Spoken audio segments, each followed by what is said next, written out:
Hello everybody, and welcome back to another video. Today we have the incumbent president of the United States, Donald Trump, versus the current challenger for the Texas Senate seat, Beto O'Rourke. So I'm not going to do a background on Trump because I'm sure you all know about Trump, possibly more than you want to know already. So, Beto O'Rourke right now is pretty competitive in the state of Texas especially for a Democrat, obviously. An important thing to note is he is doing pretty well with Latino voters, which, that along with the African American vote are two things that very much influence my predictions. Um, he's And another note, something I found interesting. If you take from Trump's total in 2016, and just to get rid of Texas, nothing else, but you just get rid of Texas, Trump would not have gotten 270. So that's something important to keep in mind. In any event, let's get started. Another thing about Beto, while I'm filling in the safe states, he's viewed as a progressive, not Bernie Sanders levels of progressive, but he's seen as a more progressive person, which is even more surprising how he's doing well in Texas. Yeah, right now we're going through here, I think. I think the whole state of Nebraska would be safe. Oklahoma, I'm not going to touch the Bible Belt.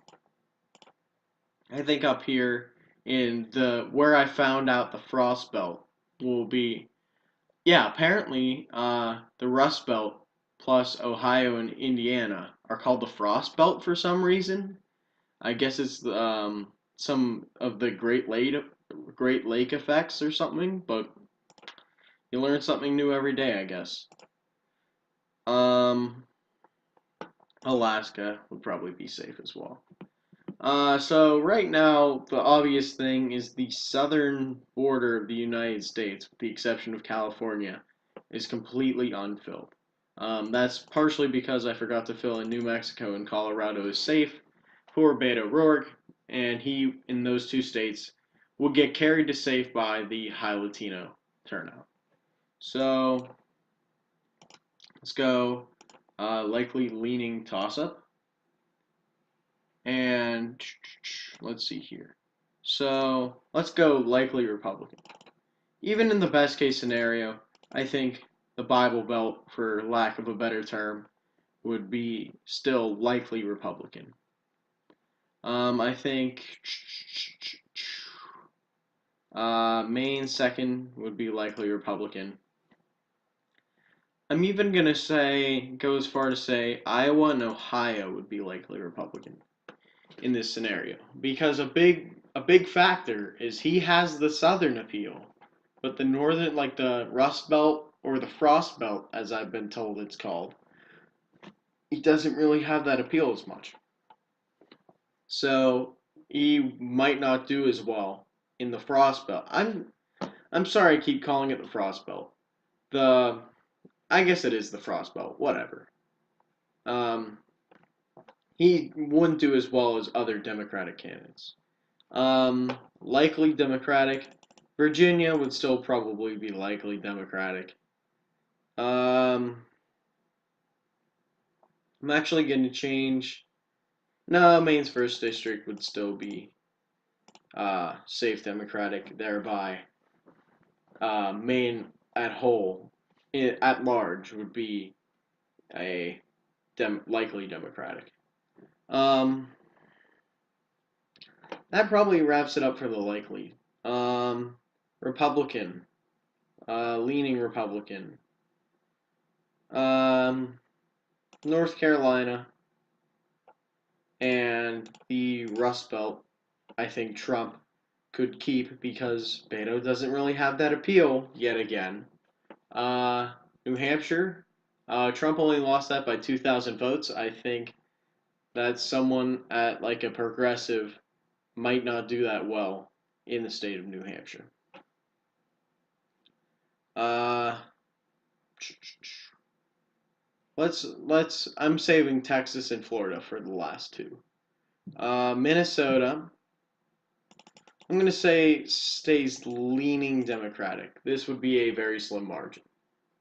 I think in the Sun Belt, I think Beto would sweep the Sun Belt. I don't think that should be too much of a surprise. Now onto the fun area of this prediction. Florida went for Trump once. I think Florida can go for Trump again. So it all comes down to Beto's home state of Texas. So a big thing, as I've been saying throughout the whole video, is the Latino vote. That would be absolutely crucial in this. Okay, if it would come down to maybe how many people immigrated and so many different things. However, I believe that this is very tentative, but as I believe that Ted Cruz will pull Texas out for the Republicans, I believe Donald Trump could do the same. So that leaves the final vote tally, electoral vote tally, with Trump at 299 to Beto O'Rourke's 239. Overall, Beto O'Rourke isn't a bad candidate. He will do pretty well from like the Mason-Dixon line down, especially. The Sun Belt, he would do well. The Bible Belt, he could even peel off voters. But I think in the end, Texas would remain Republican for at least this election cycle. So thanks for watching this video. Comment down below what you think about this potential thing, any future videos, any changes that you would have. And I will see you all soon.